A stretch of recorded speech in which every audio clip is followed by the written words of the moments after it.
name is Marissa. I'm one of the technology specialists here at Lexus of Orange Park, and today I'm going to show you where to go to turn on your Apple CarPlay.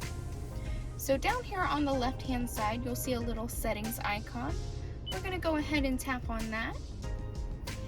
Then we're going to look for the portion that says Bluetooth and devices, and you should see your phone pop up here on the left hand side. We can go ahead and click on that.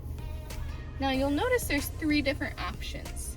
One of them says use for phone, the other says use for media, and one says use for CarPlay. So the use for phone and use for media is going to keep you in the Lexus portion of the screen. But if you specifically want Apple CarPlay, you can come over here and turn that little notch on, and you're going to want to make sure you click connect. So now that it's connected, we can come here on the top icon that looks like a little C with a triangle, and it's going to bring us straight to our Apple CarPlay.